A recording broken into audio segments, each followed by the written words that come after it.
Welcome into the latest edition of our Cubs Recap Podcast, a presentation of our Recap YouTube channel and available audio only everywhere you get your favorite podcasts. And it's brought to you by the Illinois Tollway and their, Guff, what is the name of it? Oh, If Only, right? Their If Only campaign. Slow down, save lives. Okay. All right. Got it. All right. Here we go. 3, 2, and 1. Welcome into the latest edition of our Cubs Recap Podcast, a presentation of our Recap YouTube channel and available audio only everywhere you get your favorite podcast with my partner, Gordon Wittenmeyer, fresh off a trip to the All-Star game. I'm David Kaplan. It's all brought to you by the Illinois Tollway and their If Only campaign. If only I had slowed down. Please, folks, summer, everybody's out in the gorgeous weather and the accelerator. Please do not push it down and look back and go, if only I had slowed down. If only I had thought about everyone I love. We need you. The people in your inner circle and your family and your friends need you. Please slow down, save lives. The Illinois Tollway and their If Only campaign. All right, Gordon, let's talk about what you were able to learn at the All-Star break. You had a chance to talk to PCA and Matt Boyd and Cubs top prospect Owen Casey. But before we get to that, you're there. PCA gets a double. What are people in the industry saying about the team that is right now a half game out of the top seed in the National League?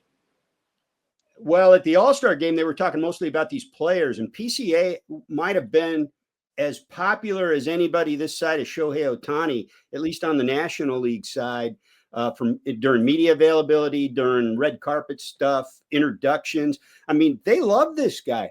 When I was over at the media availability for the National League, and I went over to PCA's area, he had Japanese reporters all over him, just telling him how much Japan was a big fan of his and what he had to say to Japanese fans. And so this guy is becoming, I mean, he's on a world stage right now. If he were to keep this up, what he's done in the first half into his career and build off of this, the sky's the limit for this guy in terms of marketing. We already see how poised he is in terms of just stardom. And so I think that more than what the Cubs are doing per se, they've got players now, man, like that's similar to back when they were in the NLCS for 3 years in a row, and they had guys like Javi who captured people's imagination, and Bryant who won an MVP, and Rizzo who everybody loved. They're kind of, that's the vibe that you're seeing, is they have players like that are resonating again. Yeah, the interesting thing is that you look at this team, and the Cubs have, I think, 5 more years of control with Pete Crow Armstrong. So they would like to get an extension done, buy out a couple years of free agency, get some cost certainty. But unless they come correct with a really, really enticing offer, PCA could very easily say, nah, you know what, I'll just go year by year and go through arbitration. But as you look at where this team is, half game out of the top seed, and from what we hear from people who are very close to the situation, Jet is all in. The Ricketts family said, go do what you need to do. You've got money to spend. We've got prospect capital. Let's go. Do you believe the right couple moves and this team could win a World Series? Because I do. Yeah, and I think, and I talked to PCA about the trade deadline. I talked to Boyd about the trade deadline.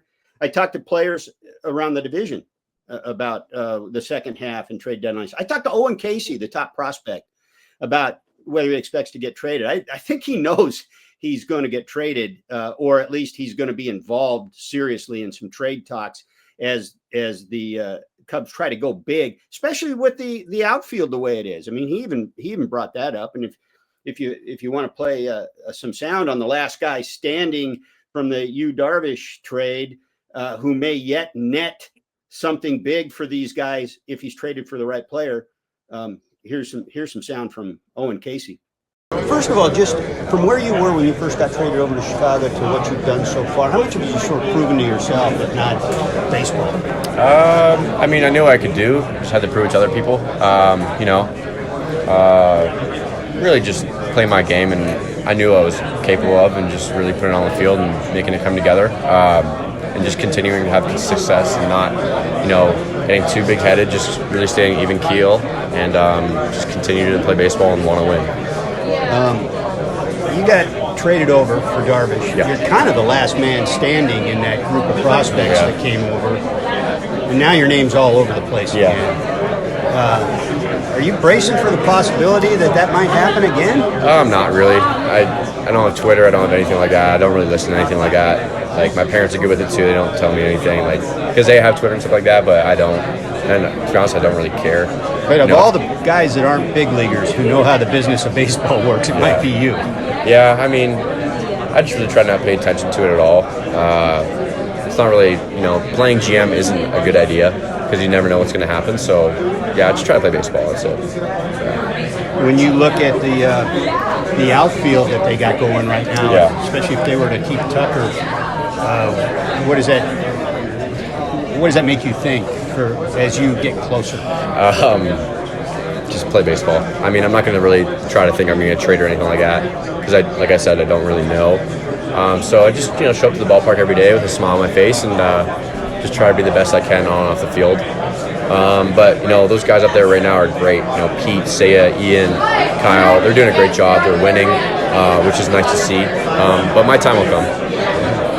Is it kind of humbling to hear your name out there, that teams want you? I mean, even if I wasn't having a good season, they did want me. Like, not really. I mean, I guess that's what happens when you have good numbers, stuff like that, good player. But no, not really. I just try to, like I said before, not really pay attention to it at all. I mean, it's hard to sometimes, I will say, but not having Twitter and everything like that really helps. I know it's obviously like a thing. You can't avoid it. Blocked outfield, they need certain players to try and go for it. So it's obviously a possibility, but I really try not to pay attention to it. There does seem to be a possible upside to that. If it were to happen, you're on the brink anyway. Somebody would have some very specific plans for you, I would think. Yeah, you could think that for sure. That's very true, It sounds like you'd be the major leagues immediately. Whoever trades for you. Yeah. Never know, Hey, the first time you went through it, I think we talked about this years ago. You didn't see it coming. No, I mean, I was just back home hitting, and then I got a call from my agent. Say, hey, man, you've been traded. Okay, I mean, cool. I was I think 8 months in to being a Padre, something like that, around there. I guess kind of blindsiding, but I didn't even play a professional game, so I really had no connection to the organization. So it was whatever. I mean, I was happy to be a Chicago Cub, and I was happy for the Padres to draft me. Yeah. So whatever happens going forward here, you're much more prepared for anything. Yeah, I guess so. I mean, in reality, if I get traded or I don't, I'm still going to be playing baseball, so that's all I really care about. Yeah. Awesome. Probably good the same with Trey Turner. Yeah. Ready to play a game, remember that? Yeah. I think you're going to be playing minor league game. Yeah, I didn't even play one. Just got traded. Yeah. So it worked out well for him. Yeah. Listening to him, he pretty much knows. Yeah, kind of knows. I'm not going to probably be here. And as I said to him, of all the guys, of all the minor leaguers out there, he knows the business of baseball as well as anybody, having been traded so young in his career, and now kind of being in that position again. But to your point, I think that's the big thing, right? Is that trade deadline and the resources they have to work with in terms of player capital, like Owen Casey, but also in terms of financial strength that maybe the Brewers and maybe the Reds don't have, and maybe that the Cardinals aren't willing to leverage. So they have this position of advantage. However, they're only one game up. Jamison Tyon's on the IL for another month, maybe longer. Who knows? Who knows how that goes? And here's the thing about the Brewers. They're not only playing some of the best baseball in the game right now, but they got this kid, the Mizorowski, who's come up, was the sort of controversy of the All-Star game, making the All-Star team as a replacement player. Yeah, he should never have been there. Right. And Manfred even talked about how, do they want this every year? No. And he did admit that it was marketing was part of the whole thing. But the kid came in, and here's the thing. The kid's done as much in 5 starts as anybody's done in 5 starts in the game this year. And he's a big part of bolstering what looked like a weakness on that club going down the stretch. And then he comes into the All-Star game when it's close, late, and eventually the American League ties it. But he winds up with a scoreless inning in the All-Star game. That's only going to help this kid and his confidence going forward. So if I'm a Cubs fan right now, if I'm the Cubs right now, I am worried about the Brewers because they have a chance, even if they do nothing at the trade line, to get better. That should put a spur under the Cubs' ass to go out there and go big at the deadline and leave no stone unturned.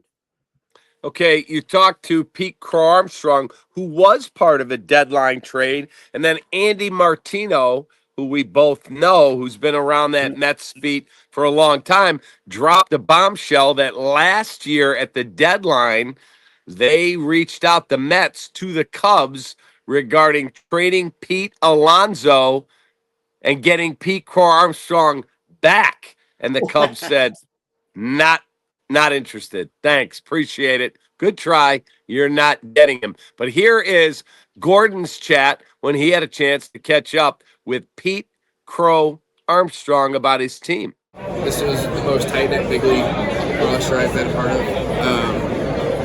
That starts with, the leaders in place, being Dansby, Nico, Ian, J-Mo. But then those who showed up this year, like Chris and Kyle and JT, Matty Boyd, like the people we've added, I think have been huge. And like Ian's our longest tenured guy, so you'd make it a point to let everybody know how different it becomes on the north side when the Cubbies are good. And I've enjoyed every bit of it this year. So if anything, like I talk about, like the responsibility we have as baseball players. I've loved interacting with the fans this year, building a relationship with them, and like kind of just diving into the craziness of the north side when we're playing good baseball. So. Hey, bouncing off of that idea of how well you guys have gone into the break, what would it mean if the front office sort of piggybacked off that and added some new blood at the deadline and really like showed you guys they were all in all the way too? I mean, I would go to say that our front office does feel like they're bought all the way in. At least those that I see regularly, being Jed and whoever else. But I think Jed's done a great job of building the roster we got. Cal's done a great job leading us, and we've all taken it upon ourselves to do the same, lead ourselves and police ourselves, and I mean, you're seeing the results. So, I feel confident going into the second half with what we got right now. I don't see any issue with doing just that. Yeah, I mean, you guys, clearly the record speaks for itself, but a lot of times, clubs, especially when their teams are doing that good, want to add. And would you expect some impact at the deadline? I don't expect anything. I expect to go keep playing the same baseball we're playing. I mean, I know it's a good free agent group, class.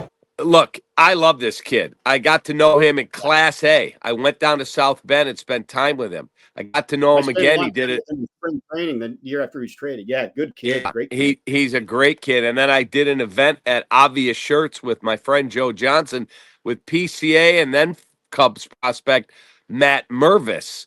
And in talking with him, I saw him recently at the ballpark. He could not be happier, obviously, with how he's playing, but he loves being with the Chicago Cubs.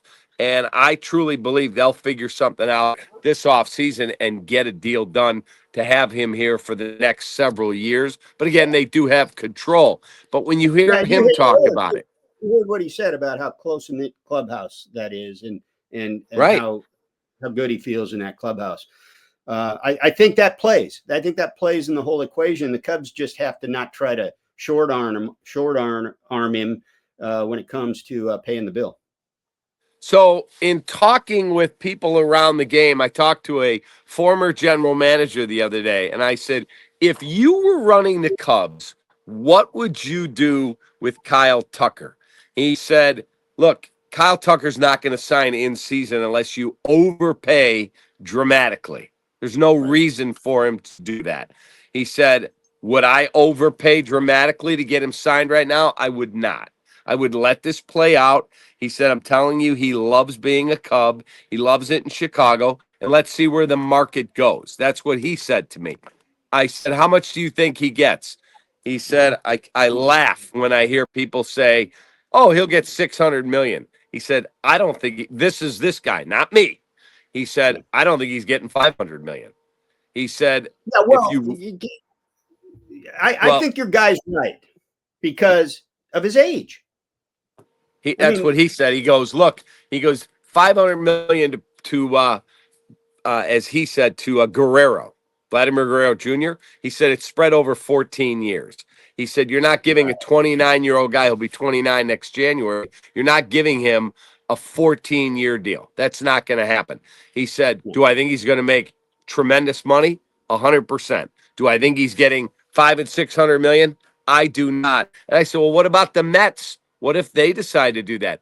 He said, I don't believe Steve Cohen's going to put another deal like that on his books. He said, and you've got to realize that last year was the perfect storm. It was a shot to take Soto from the Yankees and bring him to your place. That's different than taking Kyle Tucker from the Chicago Cubs. He said, I don't think the Dodgers have an appetite for another $500 or $600 million deal. He said, I may be proven wrong, but I don't believe that's where they're at right now because of the amount of money they have tied up in some injured players.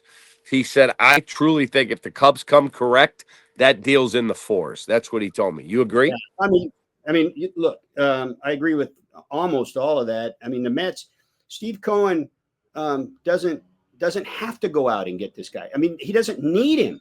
I mean, really, honestly, when he went and got Soto, what he did was, here's my left-handed hitting monster in the middle of my order that I'm building my lineup around. Whatever else happens in the next 15 years, he's there. So that's one part of that equation. There aren't that many guys like that. Kyle Tucker's one of those guys that you can put in the middle of the order, build a lineup. There's a reason why this lineup took off when he came in, and that's because he does what he does and does it from the left side. That's a big deal. It's hard. It's really hard to overstate that. That's a big part of why the Cubs were successful at such a high level as they were a decade ago when they put Rizzo in there. Remember the previous time they were successful, Lou Piniella kept complaining about not having left-handed hitters. That's how important they are. They're not that many that can play every day for you and put up those kind of numbers. So Kyle Tucker's going to get paid by somebody, but the Mets don't need him. And by the way, the Dodgers have two of those guys in their lineup. So it's there for the Cubs if they want to do it. And because of his age, look, 14, 15 years, you say, well, would somebody do that? Well, the reason they're doing it with Guerrero and with Soto is because of their age when those deals, like, you know, the back end versus 29. You know, the back end of those deals aren't going to come in at the value that the contract says, but they're still going to be playing then. That's what you're dealing with here with Tucker. You might give a contract that's out to the end of his career, but you have to project where the end of that career is going to be. It's not going to be 15 years from now. So 10-year contract, that might be in play. For who? And a 10-year contract, we're talking $40 million a year as a kind of a ballpark place to either start or work around. Now you're talking $400 million. You're not talking $700 million. You're not talking 5 and 6. You're talking for something, or if his market's not quite that strong, upper threes if it's a 10-year deal, less than that on the total if it's a shorter deal, but maybe higher AAV. So that's where I agree with your guy. And that's also where the Cubs should be willing to go. It's there. Agreed. If they want. Agreed. Get that guy at that price. If that's where the market is, and that's about where it should be, it's there for them, and they should try to take it. In terms of guys that are out there, I've been saying for quite a while, in my opinion, they need to add a top end starter that the best available guy that they can get, whether that's Seth Lugo, Merrill Kelly, Chris Sale's off the market now because he's injured. He won't be back, and they're not moving him. Nathan Eovaldi. I don't think there's an ace number one guy out there that's getting moved. At least not today. 2 weeks from now, maybe something has changed. But I would go get a number 1-2 type starter who can start a playoff game. I would go get a backup outfielder so I have somebody there that can play, like Mike Tauchman from the White Sox. I would also go get a high leverage bullpen arm, and I would finally add a depth starter in case Javier Assad can't come back, in case Tyone's cap continues to be a problem, because there is no August trade deadline. So the name I keep throwing out is Charlie Morton, who's 41 years of age. Charlie Morton, after starting in April terribly, has pitched really, really well. He's in a 1-year deal with the Baltimore Orioles, who are going nowhere. And so I believe the Cubs are in on Charlie Morton. And then for the high-end starter that I'm trying to get, I keep looking at Arizona thinking I can make a bigger deal, and I can give them, whether it's Owen Casey, whether it's Ballesteros and some pitching, whatever it is that they want, I've got in my system, and I get Merrill Kelly and Eugenio Suarez. Oh my God, you're shooting for the moon. I don't know if they have, I don't know if they have enough player capital for that. That's a lot. Well, both guys are going to be free agents. Of course they do.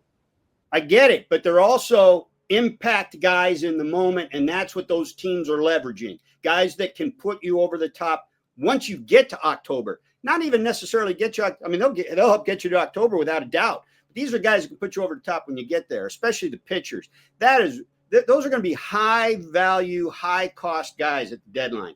Eugenio Suarez, that guy is having a great season.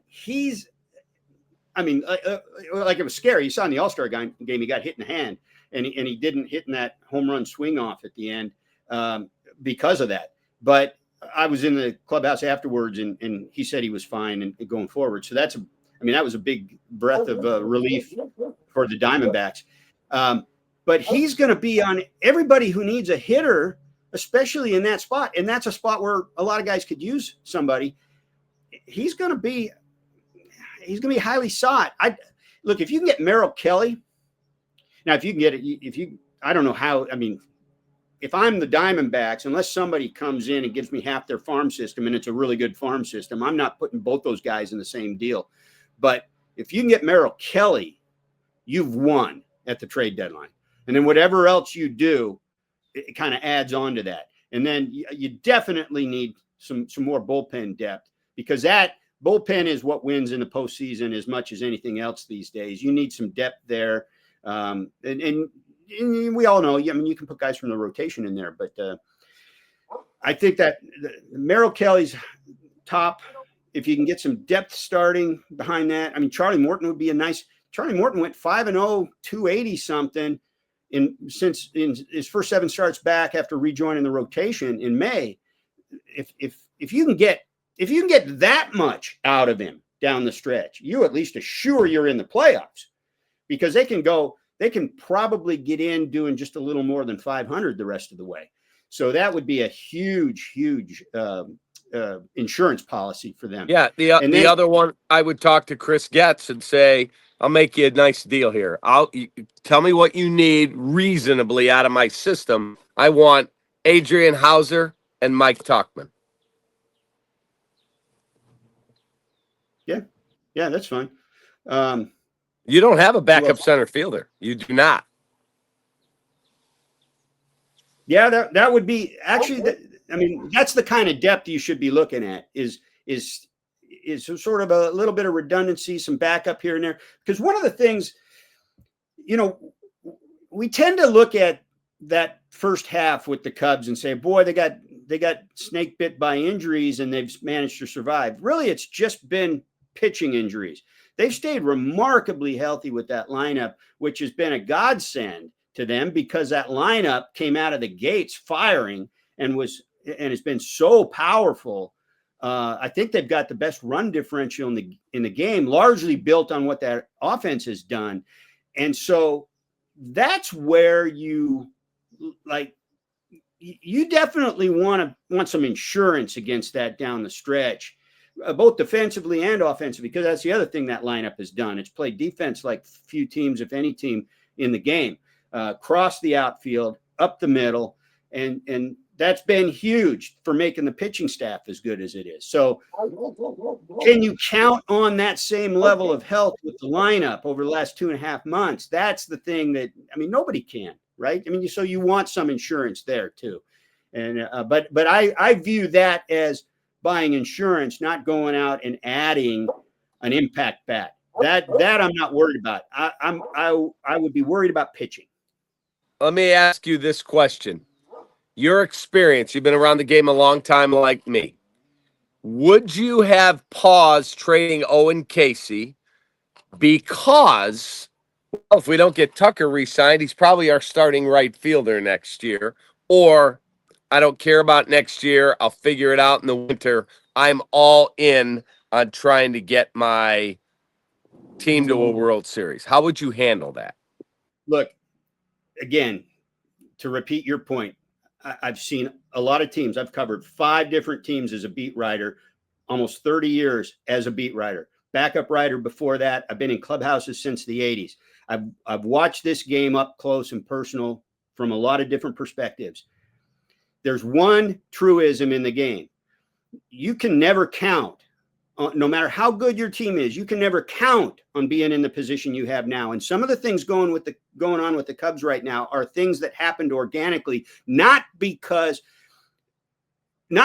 Jed put a certain roster together, but because these guys came together in a clubhouse in a certain way. This is a moment in time to capture for a club. So you try to do it. These opportunities don't come along very often. The first year I was covering the Reds a couple of summers ago, they went tepid at the deadline when they got this special moment where Ellie De La Cruz debuted and they started taking off. They won 12 games in a row at one point. They were in the playoff race. All they needed was a starting pitcher. They didn't even need a great one. They just needed a guy to give them innings, and they didn't get it. And they finished 2 games out, and I've criticized them for that ever since. And the only thing that's happened since then is my point was proven.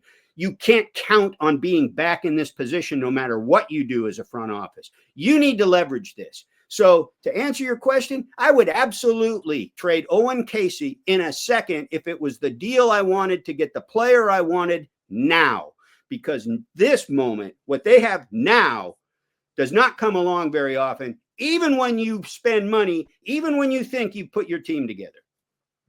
You're correct. And I had someone in the game who we were talking off the record about a number of things, and he said, I could wake up next year and sitting in my seat, he's not with the Cubs, he said, and look at that Cubs team and go, boy, they're loaded. And he goes, I could wake up at the deadline and go, they got 4 guys on the injured list on the 60-day. They're done for the year. He said, tomorrow's promised to no one, my friend. Day-to-day, life, baseball, trade, whatever. He said, if you can make the right deal and you go, you gave up who? That's your future. He said, my future's right now. He goes, because that team, with the right tinkering, that team could win the World Series. What else are you here for? What else are you doing? What else are you paid for? You got to win. And when you get the chance to win, the time to win is now. Totally agree. All right. So we've got today, we're sitting here on the 17th. So we've got 2 weeks from today is the trade deadline. How quickly do you think moves start to be made? Because the draft is over. Now those front offices are laser focused on divesting or investing. The Cubs will be investing. How quickly do you think they start to make moves? Because I think there is like a depth starter move coming, and then the bigger deal will come after that. I suspect that that's the way you're going to see it. I think we're going to see a trickle start here in the next week or so with those kinds of moves. But I think anything big is going to take a while. And I think the biggest reason for that is because there are so many teams right now in a muddled pack in the middle of these wild card races that don't really know yet. Some of them are going to wait until their first homestand or this first road trip out of the break to see which direction they're going or how their team's playing in that moment. And then, like, there's so many bubble teams right now, I guess is what I'm saying, as far as buying and selling. And so the next week will really tell a story of who starts to say, that's it, I'm out. These guys are all for sale, or hell, maybe we got a chance here. We're going to stay in it. Look at what the Red Sox have done. I think they went in with 10 straight wins into the break. They were a team people thought might be selling before that. All of a sudden they're in it. So these are the things that can happen really fast. And so I think we got about a week before some teams know what they're doing. Some teams know what. I have some rapid fire questions for you. We'll get to that in a moment. Our Cubs Recap podcast and our Sox Recap podcast are brought to you here on our Recap Network by the Illinois Tollway and their If Only campaign. Folks, it's summertime. It's beautiful. Road conditions are pristine. Please slow down. Save lives. If only. That is their mantra. Please, please, please. We love that you engage with us. Your family needs you. Your friends need you. So please, as the Illinois Tollway urges you, please slow down, save lives. Don't be that one that goes, if only I had slowed down. Please, if only I had thought about everyone I love, the Illinois Tollway and their If Only campaign. We thank them for their great support here of us at the Recap channel. All right, Gordon, here's some rapid fire questions. Let me the If Only campaign sponsored by If Only. If only. Did you see Kyle Schwarber in that swing off at the All-Star game? If only he was wearing a Cubs uniform. If only, right? Yeah. I mean, my God, 100%. what would this team be with him in there? Oh, my God. Okay, so I'm going to give you some rapid fire. A, the Cubs will add someone in their starting rotation good enough to start game 2 of a playoff series. What do you think? You're saying ahead of Shota, ahead of Imanaga 1. Let's call it game 3. Imanaga, Boyd, new guy. Does new guy come to the Cubs? Okay. So I was going to say no to game 2, yes to game 3. Okay, so you say yes. The Cubs add a high leverage reliever, righty or lefty, who can work in concert with Daniel Palencia. And you can look in the 8th inning and go, all right, 3 righties coming up in a 1-run game. Palencia, you're in, this guy's closing tonight, or vice versa. Do the Cubs add someone at that level? No. I think they add relief pitching. I don't think they add that level. I think that when they go to spend big, and by that I mean player capital, at the deadline, it's got to be, the priority has to be starting pitching. And once you get past that tier of what they're seeking, I don't think that they wind up in those. I don't think they wind up winning one of those highest leverage reliever guys, but I do think they get depth there. Okay. How about, do the Cubs add a starting third baseman that puts Matt Shaw either into the minors or more likely into the John Birdie, Vidal Brujan role? I say they do. I say they don't. I say they add some depth to their lineup, preferably versatility, because I go back to what I said earlier. I think you need insurance for the lineup.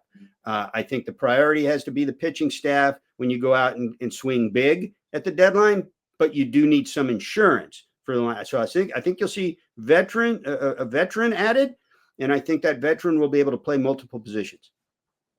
All right. Do the Cubs add more than one starter? I believe they do, but not both high leverage starting game 3 types. Only one of those. I think they do. And it's the second one could be, because I think they have to. And I think they know they have to. But that second one, will it be a fifth starter level guy. It might be a seventh starter level guy. It might be a swing man. It might be somebody, that they can help cover a bullpen day with bulk innings.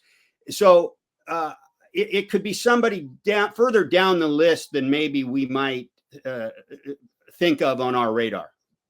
All right, last one. Do they add a backup outfielder? Because right now, if heaven forbid something happened to PCA, you don't have a center fielder on your roster. Yeah, so I think that goes back to the insurance I was talking about in a versatile player. I think yes, and I like I like what you said earlier about Tauchman, somebody like that. I do think that's an important, again, piece of insurance to go after, and you don't have to necessarily spend big to get a little bit of insurance. Gordon, it's been a lot of fun. My prediction is they had 2 starters, a starting third baseman, and a bench guy. 4 moves. What about your bullpen?